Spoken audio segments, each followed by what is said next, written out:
రాత్రి 12 దాటింది. అందరూ నిద్రపోతున్నారు. కానీ నువ్వు మాత్రం మంచం మీద అటు ఇటు దొర్లుతున్నావు. కళ్ళు మూసుకుంటే చాలు, నీ మెదడులో ఆలోచనల తుఫాన్ మొదలవుతుంది. రేపు ఏమవుతుందో, ఆ పని జరగకపోతే నా పరిస్థితి ఏంటి, వాడు నా గురించి ఏమనుకుంటున్నాడు, నేను నా లైఫ్లో ఫెయిల్ అయిపోతానా, ఇలాంటి ఆలోచనలతో నిద్ర పట్టట్లేదా? ఇదే కదా నీ పరిస్థితి. నీ శరీరం బెడ్రూమ్లో ఉంటుంది, కానీ నీ మనసు మాత్రం ఎక్కడో సమస్యల సుడిగుండంలో కొట్టుమిట్టాడుతుంటుంది. ఫ్రెండ్, శ్రద్ధగా విను. నిన్ను ఓడించడానికి బయట శత్రువులు రానక్కర్లేదు.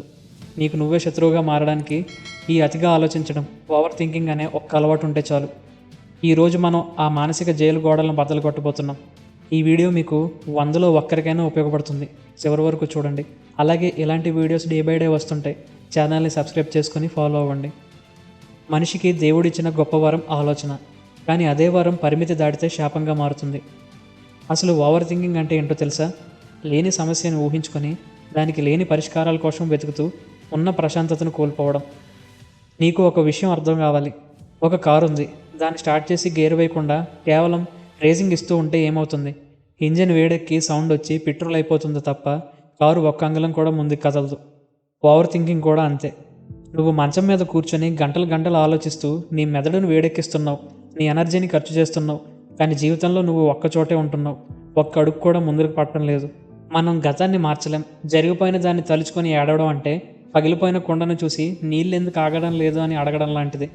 అలాగే భవిష్యత్తు ఇంకా రాలేదు, రాబోయేదాన్ని ఊహించుకొని భయపడడం అంటే ఇంకా పుట్టని బిడ్డకి జ్వరం వస్తుందేమో అని ట్యాబ్లెట్స్ కొనుక్కొని దాచుకున్నట్టు ఉంటుంది.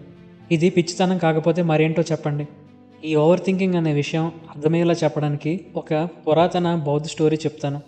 ఒకసారి ఇద్దరు బౌద్ధ సన్యాసులు ఒక ఆశ్రమం నుండి మరొక ఆశ్రమానికి కాలినడకన వెళ్తున్నారు. వాళ్ళ నియమం ఏంటంటే వాళ్ళు స్త్రీలను తాకూడదు, వాళ్ళతో మాట్లాడకూడదు. వాళ్ళు నడుచుకుంటూ వెళ్తుండగా దారిలో ఒక పెద్ద నది అడ్డు వచ్చింది. ఆ నది ఒడ్డు దగ్గర ఒక అందమైన స్త్రీ నిలబడి ఉంది. ఆమె ఆ నది దాటలేక భయపడుతుంది. వెంటనే పెద్ద సన్యాసి ఏం ఆలోచించకుండా ఆమె దగ్గరికి వెళ్ళి ఆమెను తన భుజాల మీద ఎక్కించుకొని నది దాటించి అవతల ఒడ్డున క్షేమంగా దించాడు. తన దారిని తాను వెళ్ళిపోయాడు. చిన్న సన్యాసికి ఇది చూసి షాక్ అయ్యాడు. గురువుగారు ఇలా చేశారేంటి, మనం స్త్రీలను తాకూడదు కదా అని లోపల మదన పడిపోయాడు. కానీ భయంతో అడగలేకపోయాడు. వాళ్ళు అలా మౌనంగా చాలా కిలోమీటర్లు నడిచారు. కానీ చిన్న సన్యాసి మనసులో అదే ఆలోచన తిరుగుతుంది. చివరికి ఆగలేక, గురువుగారు, మనం సన్యాసులం కదా, మీరు ఆ స్త్రీని ఎలా ఎత్తుకున్నారు, అది పాపం కదా అని అడిగాడు. అప్పుడు పెద్ద సన్యాసి చిరునవ్వుతో ఇలా అన్నాడు, నాయనా, నేను ఆ స్త్రీని ఎప్పుడో నది ఒడ్డునే దించేశాను. కానీ నువ్వు ఇంకా ఆమెను నీ మెదడులో మోస్తూ ఇక్కడ దాకా తీసుకొచ్చావు అన్నాడు. ఈ మాటలో ఎంత లోతైన అర్థం ఉందో చూడండి. ఆ పెద్ద సన్యాసి అవసరం ఉన్నప్పుడు పని చేశాడు, ఆ తర్వాత దాన్ని వదిలేశాడు. కానీ చిన్న సన్యాసి మాత్రం జరిగిపోయిన దాన్ని మోస్తూ తన నడకను, తన ప్రశాంతతను పాడు చేసుకున్నాడు. నువ్వు కూడా చిన్న సన్యాసిలాగే చేస్తున్నావు. ఆఫీస్లో జరిగిన గొడవను, ఎప్పుడో ఎవరో అన్న మాటని, బేగప్ అయిపోయిన బంధాన్ని ఇంకా నీ తల మీదనే మోస్తూ ఉన్నావు. అందుకే నీ తల నొప్పెడుతుంది, నీ మనసు అలసిపోతుంది. దించేయి మిత్రమా, ఆ బరువుని అక్కడే వదిలే. అప్పుడే నీ ప్రయాణం సాఫీగా సాగుతుంది. మరొక ముఖ్యమైన విషయం, మనం ఆలోచించే వాటిలో 99 విషయాలు నిజ జీవితంలో జరగవు. దీన్నే సైకాలజీలో ఫాల్స్ ఎవిడెన్స్ అపీరింగ్ రియల్ అంటారు. FEAR. నువ్వు బస్టాండ్లో నిలబడ్డావు అనుకో, బస్సు రావడం లేట్ అయింది. వెంటనే నీ మనసు ఏమంటుంది, బస్సుకి యాక్సిడెంట్ అయిందేమో, లేదా స్ట్రైక్ ఏమో, ఈరోజు నేను ఇంటికి వెళ్ళలేనేమో. ఇలా కథలు అల్లుకుంటూ ఉంటుంది మనసు, అంటే మెదడు. తీరా చూస్తే 10 నిమిషాల్లో బస్సు వస్తుంది. నువ్వు అనవసరంగా 10 నిమిషాలు అనుకోకుండా తెలియని నరకాన్ని అనుభవించావు. నీ మెదడు ఒక అద్భుతమైన కథల రచయిత.